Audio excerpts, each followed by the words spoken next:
Welcome to Married to Portuguese. On each episode, my English-Irish husband, Bob, and I discuss and laugh about our life and adventures in the Portuguese culture. We're back. We're back. Bom dia. Oh, that's right. Bom dia. Yes, got to keep it official. You got to keep it official. You do. Well, we're back, and we had to wait till today to record because I kind of lost my voice. We looked all over. Couldn't find it. Couldn't find it. It gave Bob a break. He didn't say. It gave him a break. Instead of talking out loud, I was whispering. So You found me. I found him. You managed to communicate one way or another. I did. So. One way or another. Why did you lose your voice? Oh my goodness, we're back from our trip to the Azores. Yes, back from the tour. Back from the tour. What an amazing tour. Really was. Great time. This is my third tour. And I think I mentioned it before. This is the first tour Bob got to be on. Because the last couple of times he was busy with work and traveling for work. So he couldn't come with me on those trips. Nope. But this time he did. So before I go even further, what did you think of the trip? Tell everyone what you thought. Well, everyone, it was tremendous. What a great time we had. It really was. Just a wonderful group of people. Oh, it was so sweet. And we got to go to all of our favorite places. So, home run all around. Yeah. It's the first time I've been on a tour. Because normally we travel solo. Mm-hmm. This was really quite a nice experience, I thought. It was nice not worrying about driving. So that was selfish enough. I didn't have to ever think for a moment, where are we going next? How do we get there? Any of that, that was all taken care of. So that was really nice. Yep. And of course, with the exception of the free day, nearly every meal was covered. Everything Breakfast was covered. At the hotel, and then we'd stop somewhere for lunch. We'd stop somewhere for dinner. Sometimes snacks in between. It was a food tour. It was a food tour. It was a food tour. So didn't have to worry about that at all either. Yeah. So. I did tell everyone to bring their eating pants. Because... Yeah, I'd say the biggest challenge, and that's with a qualifier, it really wasn't much of a challenge.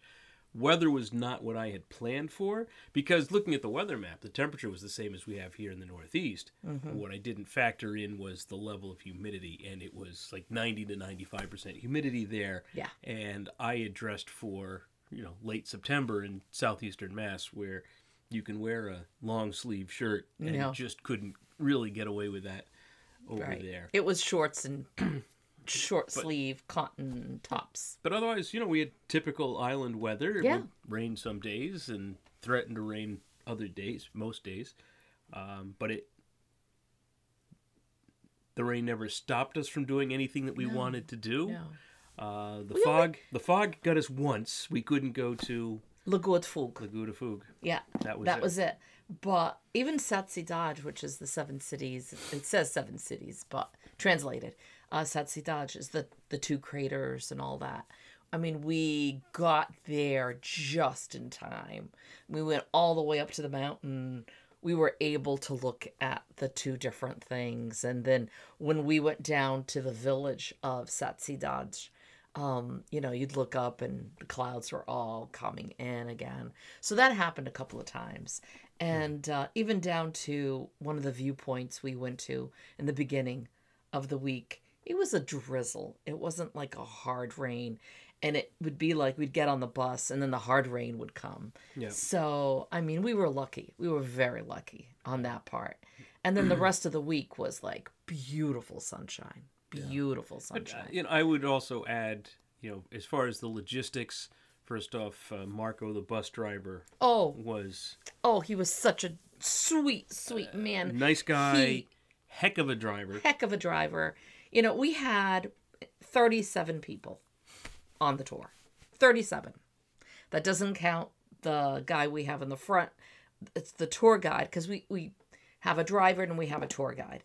But the funny thing is I would constantly take the mic from him and put in my story behind all of the things that were there, and the places that we were going. It wasn't that, you know, the tour guide or that tour company that we're working with, you know, was the one who, you know, decided all of these places. These were all, you know, our favorite places. So when we say it's our favorite places, we really mean it.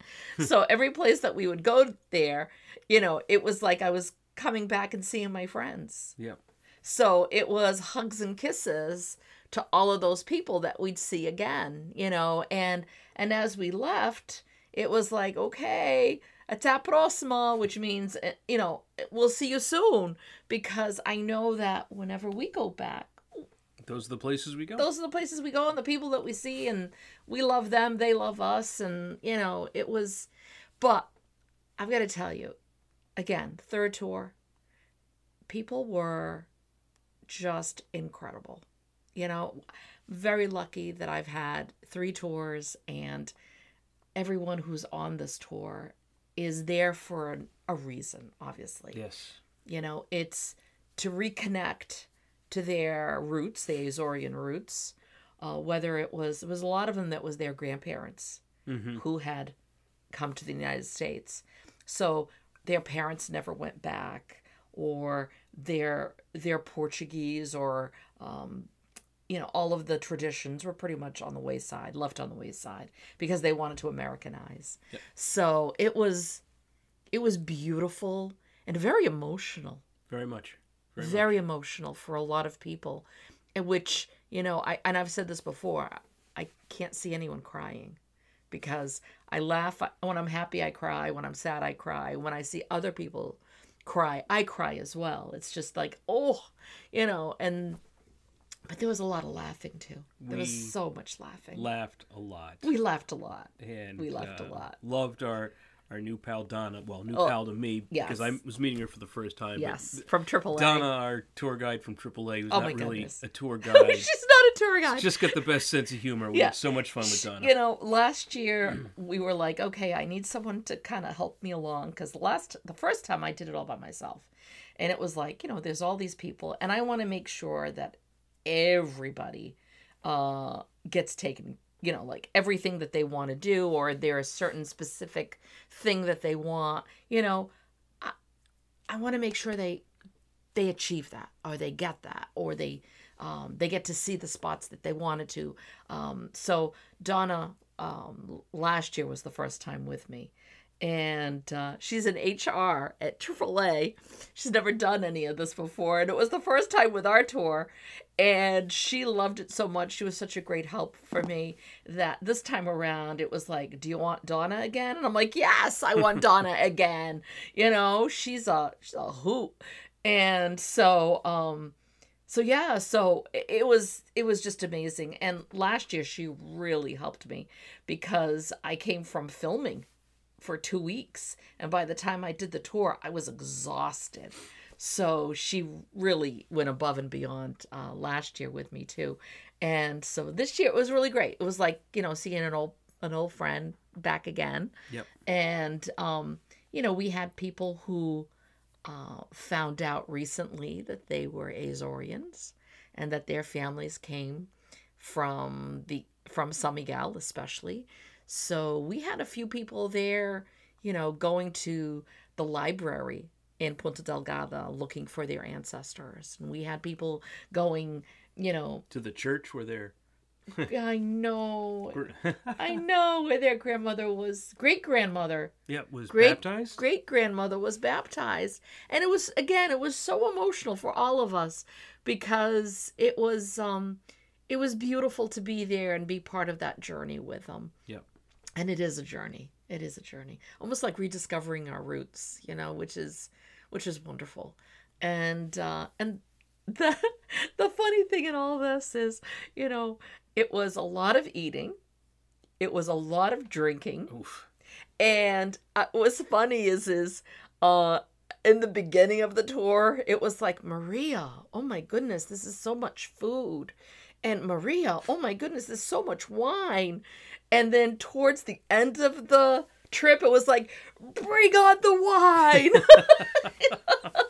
Because they're like, one person said, is wine, the Portuguese Water. because we drank it so much. It was neat to like walk off and just see the tables filled with empty bottles everywhere. I mean, to be clear, nobody's forcing this on anyone. It was just a loss of control. It was so much fun. It was so much fun. There were some nights, especially towards the end, where I just didn't think I could eat another bite. And it's like, okay, but they did. I'm just going to sample tonight. I'm just going to sample. And by the time you sampled everything and then finish, well, it'd be a sin to not finish those couple of bites.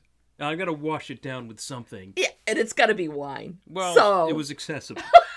It was very accessible. So that was so much fun. The hotels, Ben Saud always hits a home run with the hotels, whether we're at Terra Nostra.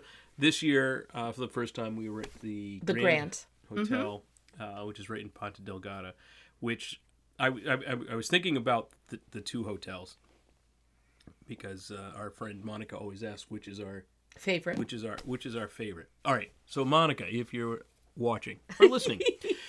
So here's the distinction. So Terra Nostra won an award for best country hotel. Yes, like a rural setting sort of thing. Boutique sort of kind of. But the word country was in it. I saw it in the award. So we'll go with Terra Nostra as my favorite country hotel, and Grand Hotel is my favorite city hotel. I'll make that distinction. I love them both. I mean, Terra Nostra, in the garden, with the hot springs, oh my God, in furnish, it is... Still my happy place. It's just crazy. But this new hotel, to us, Grand Hotel... It was beautiful. It was beautiful. And then beautiful. Service is great in both hotels. Yes. You know, you've got the beautiful gardens in Terra Nostra that you don't get, obviously, at the Grand Hotel. Yes. But Grand Hotel location, right on the water. City. It's just... Yeah. It's accessible by... You could walk anywhere from there also, right? And the kitchens in both are amazing. The chefs that you employ are great. The people that you hire to staff are all incredible. It's just... I can't pick one over the other. So one's my favorite city, one's my favorite country. Okay. Hotel. And now let me take over here. I'm going to take over. No, it's my podcast. I'm going to take over your podcast right now. I love the fact that, you know, whenever we go, you know, I always get to meet the chefs. And the chefs are also, you know, they're just the sweetest people. And they're like, you know, Donna Maria, you know, when are we going to meet you? When are we going to sit down and talk? When are we going to figure out something? When are we, like, they just go above and beyond everything. And when we met Jose, head chef in at the Grand, he's like, well, when you come back, you know, we've got to, you know, he's got all these different ideas. And I'm like, yes, we're going to do that. I mean, so it's just, it's beautiful. It's like they want us to even, like, we're enjoying it. We're enjoying everything. But they want that extra. They want to even give more. They even want to do more, which is like, it blows me away every time. And then at Terra Nostra, it was a different chef from before. And so Nuno is his name. So, you know, he all of a sudden he comes out of nowhere and he's like, you know, Donna Maria, I'm Chef Nuno. And I'm like, oh my goodness, I'm so glad to meet you. And he introducing me. And he's like, just again, once again, it's like, you know, what can we do? What can we do to make it better? How can we... and that is always, and that is the reason why we love Ben Saud Hotel Group so much, is because they go above and beyond. And they are not paying us to say this, by the way. No, not at all. But and the chefs, even going back to when we first met them years ago, Luis, all articulate the same message, where they're trying to stay true to the flavors of San Miguel. Yep.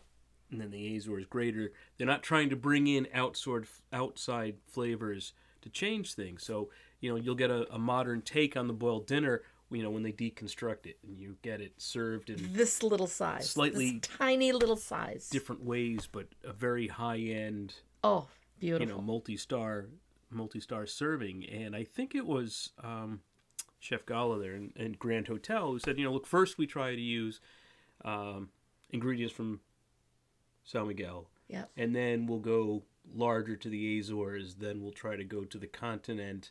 You know, so they try to keep it as close as possible, so that the flavors are as original as they can be. I'll say one thing. He had us going through a private tour in his kitchen and meeting all his staff members, which, by the way, they were all amazing people, amazing, especially the young, the bakery chef. She was great. The one of the sous chefs, she was fantastic. She dealt with the entrees, and another one dealt with the meats, and then another gentleman who dealt with the appetizers, the entradas. So it was like they all wanted to like show me what they were doing, and kind of like, okay, this is our little take on it. And the pastry chef was like, do you want to try this meringue? And so I'm like, oh, meringue, let me try it. So I take it's like a Hershey kiss, like the shape of a Hershey kiss, but it was a little meringue. And so I take it, I try it, and I'm like, what is that flavor that's so different? It's like, oh, it's like this, it was just so many different flavors and texture, and crunched and smooth. It was seaweed. They had seaweed, which you're thinking to yourself, seaweed?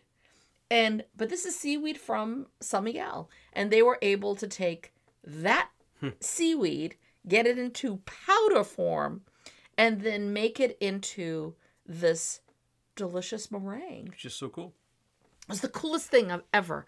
But it's in part of their desserts that they put out. But it's trying to add all the flavors that are available on the island, not just, what you think you see and what they grow, but everything, and putting it on a plate and elevating it beyond was just incredible.